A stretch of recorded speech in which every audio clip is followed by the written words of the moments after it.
Všichni vlastně víme, jak to je jako s Mandalorianem, že ten Pedro Pascal tam v reálu jenom tak vždycky jako přijde nakonec, jo, a slízne tu smetanu, a vzhledem k jeho původu pravděpodobně zakysanou smetanu.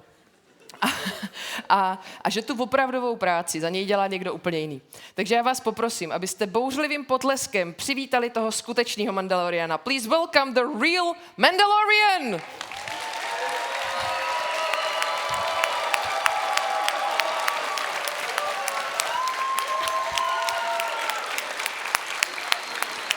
Tak a teďka schválně, budeme hlasovat. Kdo z vás si myslí, že je v tom opravdu Brandon Wayne? Kdo z vás si myslí, že v tom není Brandon Wayne, že je v tom někdo jiný? Kdo z vás si myslí, že je v tom Pedro Pascal? No, tak existuje asi jediný způsob, jak to dokázat. Sundej, prosím tě, helmu. Aha. No počkej, existuje ještě jeden způsob, jak to dokázat. Please, give the warmest welcome to the Brandon Wayne, Emily Swallow, and Tait Fletcher from the real Mandalorian.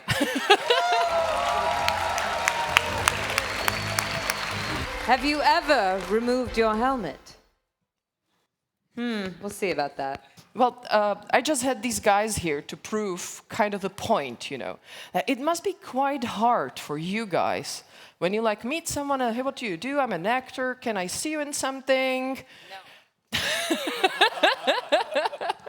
Yeah, do people doubt you when they tell them, like, I'm in The Mandalorian. Who do you play? Well, I'm the Mandalorian.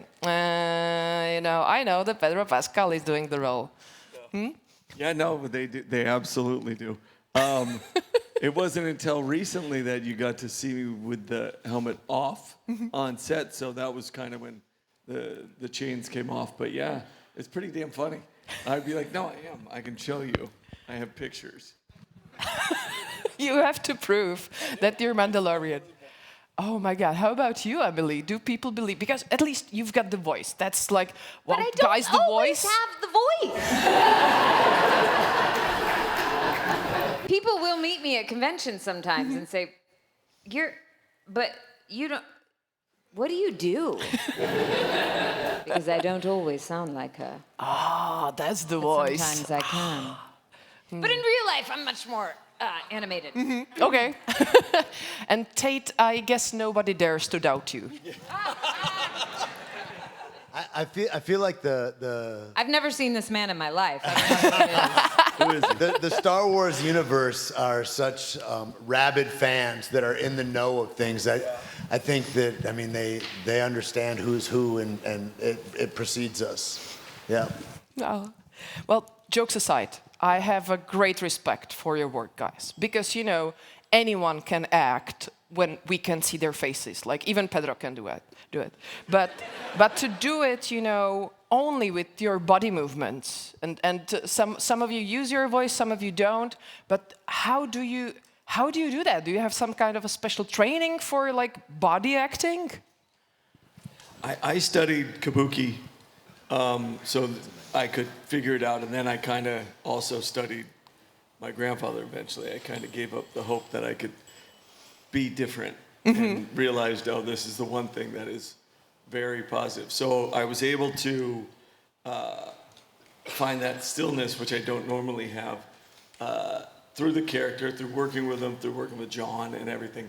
But also beforehand, I was so fascinated by the idea of kabuki. I studied it for, I would say, 6 months before. So, yeah. Oh, well, you mentioned your grandfather. Can we know him from somewhere? He did a couple movies, I guess. Yeah. Any that we might know? Under 240 is what he did. Crazy. Yeah. So my grandfather's John Wayne. He's a old cowboy actor. For those who are young and have no idea what that is. I think we know who John Wayne is. He was mentioned in Red Dwarf, you know. Yeah. She'll get it. Just give her a What minute. she said. I think all of us benefited from a lot of trial and error in trying to find the movement of these characters and giving feedback to each other, getting feedback from our directors. But then at some point, personally, I don't see it as a hindrance anymore to have the helmet because it just becomes part of that person's way of expressing themselves. Just as somebody maybe who can't see or someone who can't hear, they develop other things to be able to communicate in a different way.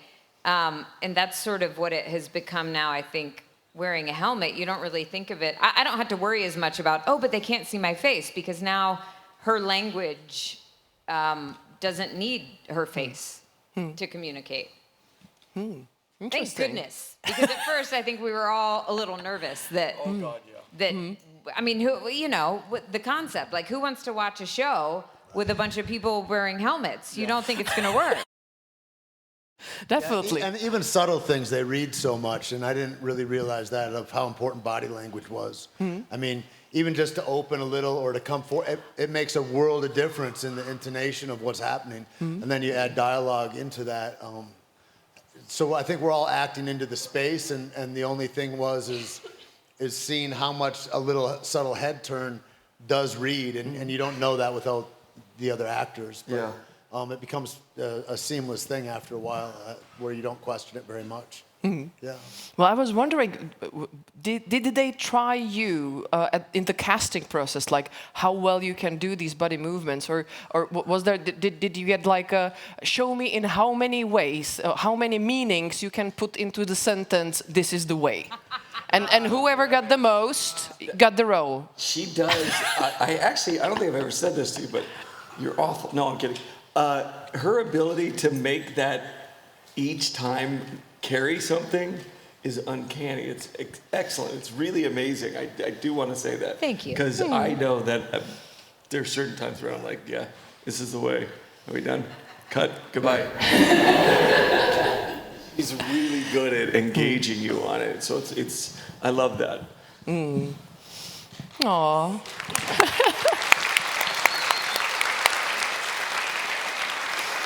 I forgot the question.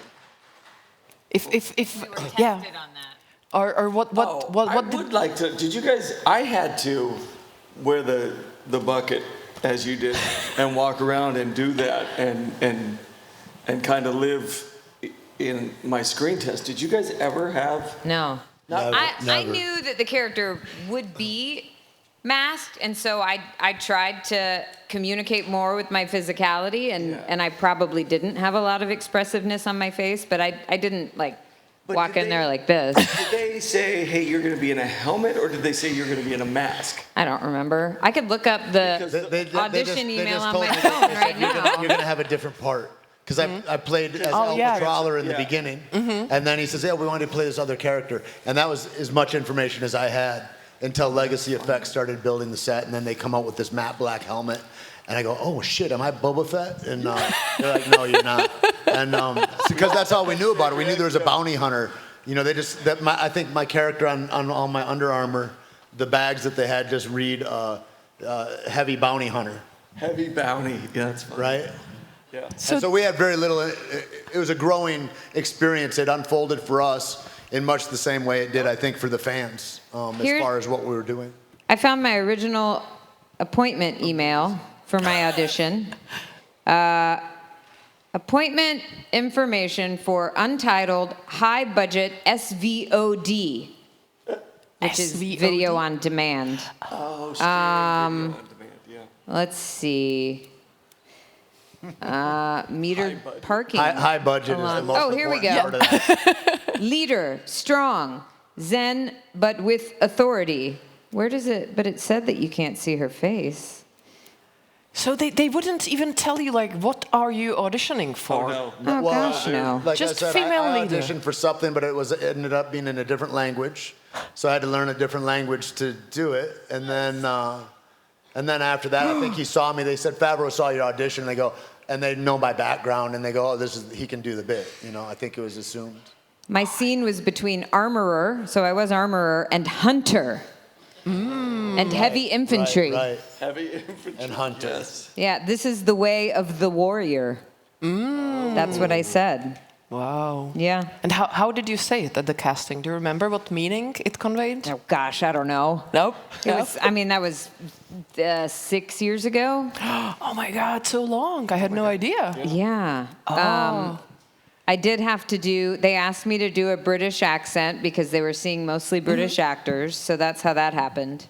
So it wasn't like, say it please like you are in love? No. No. Now, as if you are really angry at your waiter or something like I'll that. tell you though, when Emily walked in, when the armor walked in, and the first time I ever saw her, it's like there is a sense of falling in love. You're like, there's this melting away that happens. I mean, it's amazing. That's when it really dawned on me of like the magnificence of what this show was. It's incredible. Yeah. I understand. Well, all of your lines are basically done in post-production, if I'm right. Do you have to? Me? Well, No. I guess you have to read up yourself, or There's a microphone in the helmet. Microphones in all their helmets, yeah. Oh, they really do capture, because I was wondering if We redo some stuff or they rewrite lines. But we're acting. They might as well record it, which is great. So yes, they record it all while we're actually doing the scene. And then if there's something that gets messed up, we'll have to redo it. Or if they change the line, because it's really easy to do that since you can't see anyone's mouth moving. That way, like when Pedro voices it, he can follow a certain cadence and period. Otherwise, he may say it faster or slower, and it's not going to time with it. So he has to hear it and then put his spin on it. Oh, because Anthony Daniels was just today here and talking about how he did the C-3PO. Oh, yeah. And that he was just talking gibberish most of the time. He didn't have to learn his lines. We've because heard he that. knew. I don't know how he did that. I have no idea That because was not people are my moving experience. off of one another, right? So Yeah. we're in conversation, and our intonation of our bodies matters. All of that matters, and I couldn't imagine doing it a different way. So you can hear each other. So you have microphones inside the helmet, Yeah. and you can hear each other on the set, actually? Yeah, in spite of the helmets, yeah. Much like we're sitting here now, and you can hear me without a microphone. Are you okay? Yes, I do hear you okay. Oh, so... Yeah, vocally you use your voice, and then you say words, and then people can hear the words. Do you guys understand? Thank you.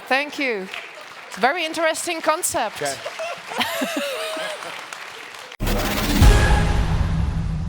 I think they washed my suit in season 1. Oh Twice. my God.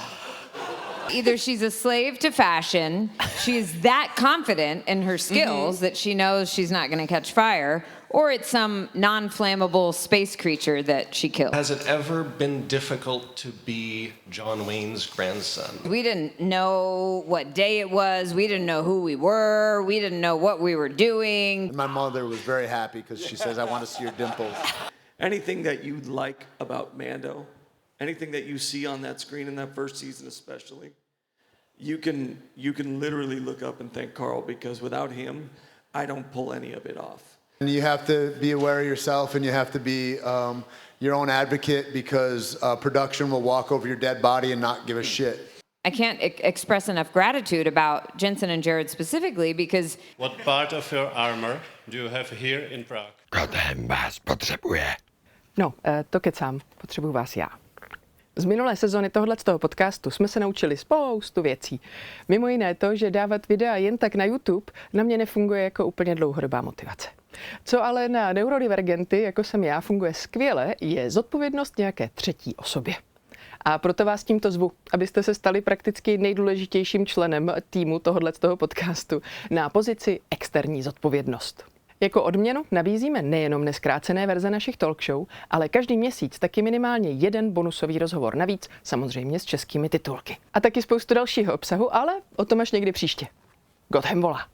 Comic-Conu Prague si nejlíp vychutnáš s obracečem času. Tak stihneš stovky hodin programu, workshopy, soutěže, přednášky, party nebo všechny herecké talk show s překladem do sluchátek. Prozkoumáš tisíce metrů čtverečních zábavy, filmové kulisy, rekvizity, gaming zóny a potkáš stovky cosplayerů. Upozornění, vstupenky s obracečem času se mohly v budoucnosti již vyprodat. Na tohle všechno ale stačí i běžná vstupenka. Comic-Conu Prague. Přijď zažít multivesmír zábavy.